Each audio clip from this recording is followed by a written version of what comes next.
What is up, people? Hope you're all doing well. Welcome back to more esports talk. As more and more stories drop around Ninja and his leave of Twitch and of course joining Mixer. We've talked about this earlier this week here on this channel. His 2-month anniversary was a couple days back, and with that, breaking records for any streamer on any platform for most lost subscribers in a single day. It was actually a good story though, because his subscribers were given a 2-month free subscription as he left Twitch to join that Mixer platform, and unfortunately enough, a couple days ago, a lot of those subs are now up. He's still breaking records though, still doing a great job on the platform, and amassing over 2.3 million followers on his move to Mixer is no small feat for the guy, and I'm sure he has a great future. I just hope that Mixer, I've talked about this, start swinging a bit harder at Twitch during this prolonged battle, which Twitch is clearly winning right now. I think Mixer needs a few more weapons in their arsenal besides just Ninja. But speaking of which, thanks to Jess, that's Ninja's wife. If you guys have no idea, if you guys have been in a hole over the past 2 years or so on their come up and on their gigantic rise, Jess, his wife, his manager, she runs all of his financials and partnerships,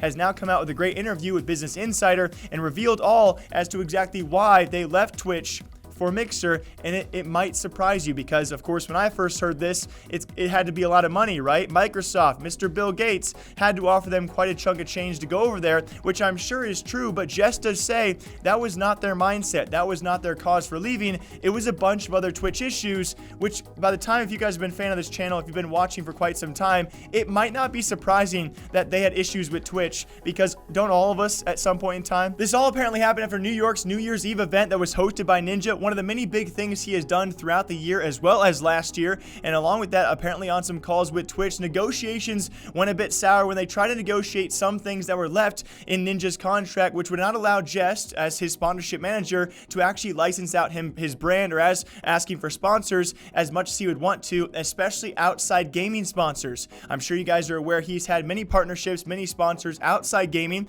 not just Red Bull guys, but also Adidas. Other big offers have actually come to the table, and apparently some clauses left in the Twitch contract would not have allowed this kind of growth that they wanted outside of the gaming realm. Obviously, that's going to be his main focus, but still, it's very odd that the biggest streamer on their platform at the time could not negotiate out of that contract, and so that's what eventually led to also the second big reason being his attitude. And this is no surprise. This is no surprise whatsoever. This guy was under more pressure, and I feel like a lot of Ninja haters are out there. No matter where you go, no matter what videos you upload of the guy, it's because no one will ever realize his popularity. I will never realize it. Most of you guys will never realize it. Millions of eyes every single week were tearing this guy down through his growth and his decline and his giant growth and his giant fall off as well towards the end of his Twitch career. I think I can say that, as he's moved to Mixer and still done very well for himself. It was it was pretty obvious, right, that his viewership had fallen off, and with that, his mentality had also taken a plummet around this time, because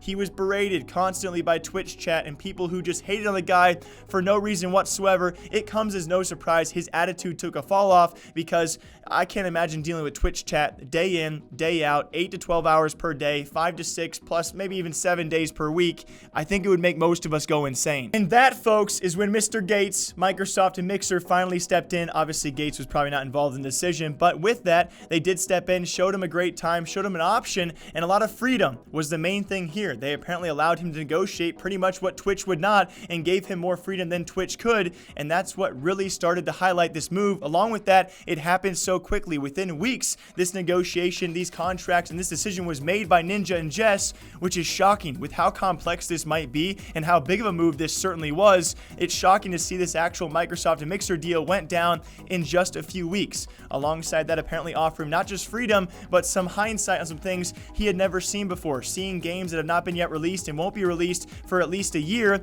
He now has obviously some access to things he never did with the Twitch platform. Alongside that, in summary, we've seen this, guys, right? Obviously his attitude with Twitch chat and Twitch in general, his freedom over there, and contract wise, those are the three big reasons. But alongside that, I gotta stick with it. They obviously paid him a large chunk of cash. In summary, were the main reasons as why, yes, Ninja has left Twitch and gone to Mixer. So all of that probably did not shock you, but it was actually kind of cool to see a little insight on the fact that Twitch somehow could not negotiate. Now it just leaves me more curious as to what Ninja wanted in his contract that was not put in there, or vice versa. What did he want out of his contract that was still maintained by Twitch and was going to be enforced? And that's why he eventually left the platform for a big payday over on Mixer. Now, we've long talked about the battle of Twitch and Mixer here on this channel, and it will continue. I seriously do think it's not going to be a serious battle unless Mixer does keep on swinging. But long story short here, guys, Ninja will keep on swinging. According to Jess, they have some big announcements still planned. Not just the fact that he's, one of the biggest gamers worldwide, of course, set his records on Twitch. Alongside that, the first professional gamer to nail down a contract with Adidas. And even more so, he was actually in the Celebrity Mask singing competition, the New Year's Eve for New York. I could go on. His list of achievements, guys, have been incredible, and apparently big announcements will continue to come, according to his wife and manager, Jessica Blevins. Some crazy things out there, and yes, the fight does continue. Ninja continues to set records even on the Mixer platform, and we will see exactly what his future is. I, for one, still have very high hopes. I'm glad he found a new home. I'm glad he's doing well over there, and you guys, of course, can leave your thoughts down below on what you think about this. Until next time, hope you guys all enjoy Esports Talk, breaking down gaming news here every single day. Until next time, take care of yourselves. I'll see you soon. Bye.